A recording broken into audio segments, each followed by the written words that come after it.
Fives. He was created like every other clone on Kamino, made to fight in the Clone Wars for the Grand Army of the Republic. His real name was CT-5555, but he gave himself the name Fives to rebel against the idea that clones were just numbers. His training started on Kamino with Domino Squad. They struggled at first as a team, but with some hard work and dedication, they finally passed their tests and became actual soldiers. Fives was first sent to a listening post on the Rishi moon. Things went downhill fast when the Separatists attacked, and most of the squad was killed. Only Fives and Echo made it out, and because of their courage, they were asked to join the 501st Legion, where they got to work under Captain Rex and Anakin Skywalker. Though Fives was like every other clone, same face and purpose, he was still different. He fought with conviction. We can see this on Kamino when the droids broke into the cloning lab. In the middle of sirens and blasters, Fives charged without waiting for orders, holding the line until help arrived. After that, Fives became an ARC trooper, a special kind of soldier. His new name was ARC 5555, but he still preferred Fives, of course. During the Battle of Umbara, Fives fought with the 501st Legion, helping capture an airbase and destroy a Separatist ship. But his belief in their mission started to break when their general, Pong Krell, betrayed the Republic and tricked the clones into fighting each other. But Fives' most difficult battle wasn't against the droids or Krell, it was the burden of carrying the truth. He started having doubts on Ringo Vinda, where Fives saw TFP shoot Jedi General Tiplar for no reason. That's when he knew something was seriously wrong and that he needed to quickly figure out what it was and why.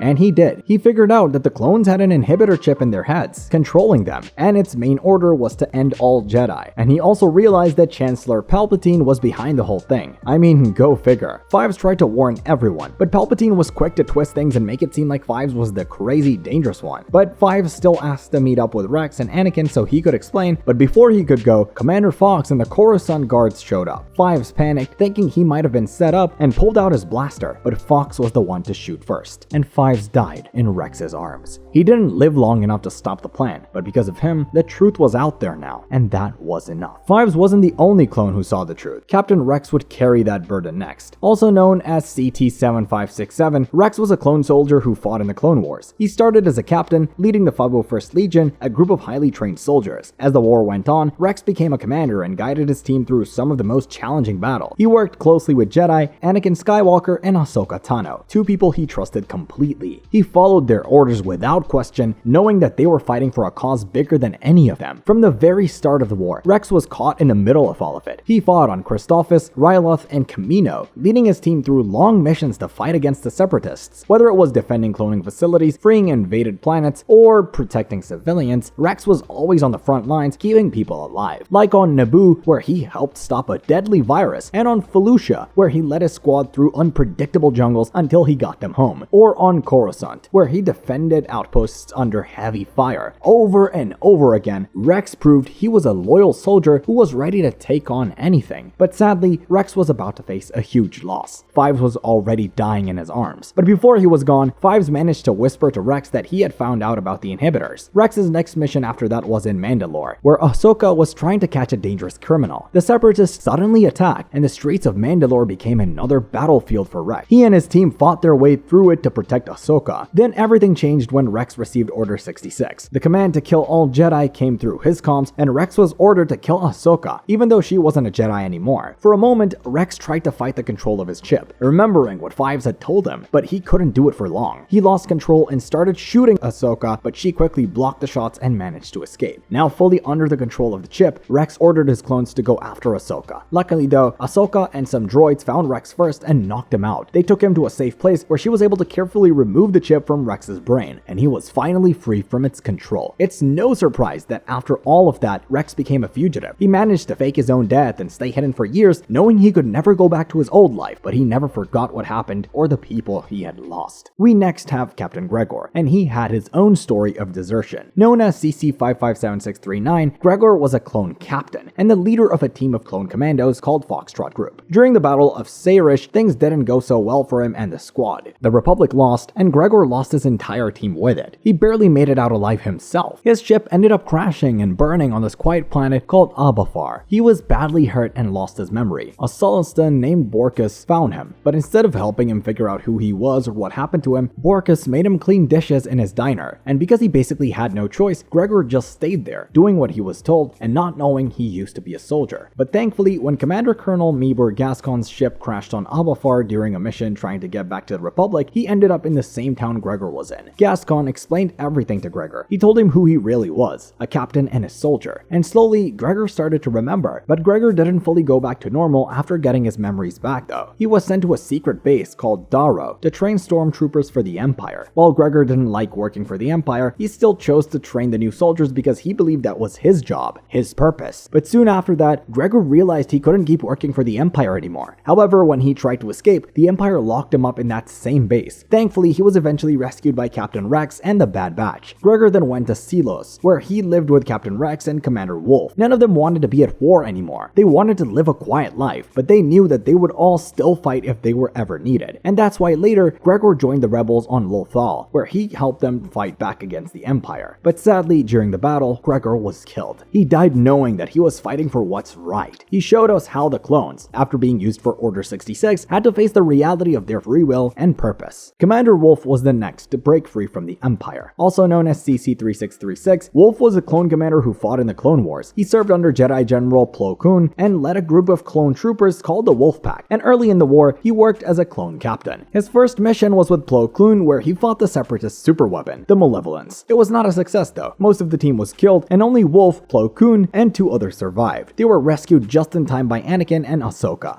His next battle, on the planet Horm, Wolffe fought a Sith named Asajj Ventress. While he held his own, she still managed to take out his right eye, and he had to wear a cybernetic eye after that, which was still kinda cool, all things considered. But after Order 66, Wolffe still chose to stay in the army, and a year later, in 18 BBY, he was sent to the planet Teth to catch a rogue clone named Omega. But he didn't realize he was going up against his old friend Rex too. Someone Wolffe knew had left the Empire to start a secret movement to help free the clones. But even if he was conflicted at first, in the end, Wolffe made the right choice. He let Rex, Omega, and the others escape. Despite his help, Wolffe still worked for the Empire for a while after. Over time though, he started to doubt what he was doing for them. He could see the way they were treating the clones, and finally started to question if the Empire was where he really belonged. Eventually, Wolffe decided to leave it all behind. He went to the planet Silos, where he lived with Rex and Gregor. The 3 of them spent their days just hunting Jupas and living a peaceful life away from the Empire and everything else that came with it. But things changed when the crew of the Ghost suddenly showed up. They needed help to set up a new rebel base, and they asked them to join the rebellion. Unfortunately, Wolffe contacted the Empire to tell them what was going on. He was still unsure about his beliefs, and frankly, he was scared of their punishment if they found out he was helping the rebels. Thank God, Rex was there to set him straight and convince him of the rebels' cause though. Because it actually worked, and Wolffe agreed to join them, he finally became part of the fight against the Empire, and eventually helped the rebels free Lothal. Wolffe may have had his doubts, but he always knew what to do when it mattered most. Long before Wolffe deserted the Empire, another clone was already starting to question it. Commander Cody, CC-2224. Another clone who fought in the Clone Wars, Cody was the leader of the 212th Attack Battalion, working with Jedi General Obi-Wan Kenobi. He was a natural leader who knew how to strategize and make tough decisions. During the battle on Christophsis, when the Republic was losing, Cody was the one to outsmart the Separatists by using the terrain to their advantage. And on Ryloth, when the 212th faced firepower, Cody was the one to lead the charge himself, blasting through Separatist defenses with perfect aim. But his biggest test, one he failed, came during Order 66. When he was commanded to betray Obi-Wan Kenobi, the Jedi he had fought beside for years, Cody followed the order. But that didn't mean it was an easy decision for him. Cody was still conflicted and hesitant, but he also had no choice. At least none he could actually make at the moment. After the Clone Wars ended, Cody stayed with the Empire for a while, but he still could see what was happening to the clones, and he couldn't ignore the slow realization that he was fighting on the wrong side. It was hard when Cody eventually made the decision to leave the Empire behind, but he still found the strength to do the right thing. While Cody followed the order, the next clone didn't. Kix, or CT-6116. This was a clone medic who served in the 501st Legion during the Clone Wars, easily recognized as one by the red insignia on his armor. He was the one who kept the other clones alive when they got hurt, and he always carried supplies to help out whenever he could. While his main job was to heal, Kix still showed bravery during battles. Like the Battle of Seleucami, when Captain Rex was injured, Kix didn't care that they were being shot at. He sprinted through it all to reach Rex and stabilize his wounds and save his life. And again during the Battle of Umbara, Kix kept calm when another clone, Jesse, went down. Kix fought his way to him, and he managed to stop the bleeding while blasters were firing all around him. And when Order 66 came through, Kix didn't follow it. His focus stayed on saving lives. After the order was given, something didn't feel right to Kix, especially when he lost so many of his friends. He began looking into what the chips were really doing to the clones, and how they were controlling them to kill the Jedi. But before Kix could actually do anything about it, he was captured by the Separatists and put into cryostasis. He was left sleeping and drifting through space for over 50 years. And as time kept passing by, people just forgot about him. Eventually, his ship was found by Pirate, who broke him out and brought him back to a world he didn't know anymore, a galaxy that had changed completely, but he still decided to join their crew. It was led by Sidon Ithano, also known as the Crimson Corsair, and Kix learned to live in this new world they offered him, trying so hard to balance his past and present. But Kix never forgot everything that was lost after Order 66. He would carry that with him no matter what. Like Kix, these next clones didn't follow Order 66 either. They became a real threat to the Empire. Clone Force 99, also known as the Bad Batch. These were a group of special clones who were different from the others. They were stronger, smarter, and had unique abilities. Our squad had 5 members. Hunter was our leader, with sharp senses that made him an expert tracker. Wrecker had incredible strength and could lift anything. Tech was the brains of the group, always had quick solutions. Crosshair was their sniper, a perfect shot, and Echo, who was once a regular clone, had become a cyborg after being captured and experimented on by the Separatists. But that was not all. The team would later have a young clone named Omega. In the Bad Batch series, their story began right at the end of the Clone Wars, and when the Empire issued Order 66, they didn't follow. They believed that maybe because of their genetic modifications, they had the free will to actually choose. Though Crosshair did follow Order 66 at first and worked for the Empire for a while until a fellow clone died and he eventually deserted too. But the rest of the squad made their choice early on, the right choice. They began by helping save a lot of Jedi, starting with Jedi Master Depa Billaba and her Padawan, Caleb Doom, who would be later known as Kanan Jarrus. That was the moment that everything changed for them. They chose to fight back and become enemies of the Empire, and with that decision, they had no other option but to run and become fugitives. Still, that didn't stop them from carrying on and trying to change as much as they could to fix the galaxy. One of the first places they went was Seleucami, where they met Cut Lawquane, another clone who had left the army a long time ago. Cut helped them understand more about the chip and its control over the clones. From there, they just kept moving, fighting, and saving lives. On Raxus, they rescued Senator Alvi Singh, someone they'd have fought against during the war but now was an ally. Then on Rylith, they freed Hera Syndulla's parents. Each mission they went on was proof that they weren't just gonna run away, they were resisting. They later found out about a secret base called Mount Tantus, and about a project called Necromancer. The Empire was doing experiments, trying to clone people with special powers to bring back Palpatine. And then things got even worse when Omega was captured and taken there. Thankfully though, Rex helped them rescue her and shut down the Empire's plans. But Tech had to give his life to help the others escape. And despite that huge loss, the squad kept going, because the Bad Batch didn't just desert, they fought back. Finally, let's take a look at Cut Lawquane, who deserted the war long before Order 66. He was a clone trooper who fought in the Grand Army of the Galactic Republic, and Cut didn't follow an order without question. During the early days of the Clone Wars, he fought in the Battle of Geonosis, but after that, and instead of continuing on like most of the other clones, he kind of made a life-changing decision instead. Cut deserted, and he found a new life on Seleucami, a quiet planet, a place where he built a home and even started a family. He married a Twi'lek named Sue, and they raised her children together. But even though he was out, everything he left behind wasn't done with him yet. While he still had his inhibitor chip, it never actually activated during Order 66. He never got the order to turn on the Jedi, and only later, when Rex told him what happened, that's when Cut realized how serious things had gotten and decided to leave the planet before the Empire took it down. So, when the Bad Batch landed on Seleucami, looking for a safe place to hide after Order 66, they helped Cut by forging IDs and giving him his family the chance to escape. And to pay them back, Cut gave Hunter advice on raising Omega, showing him the importance of family over being a soldier. That life is more than just battles and fights. His choice to leave it all behind showed that there's always a chance to choose a different path. A reminder that not all clones were the same, and not all of them followed the orders they were given.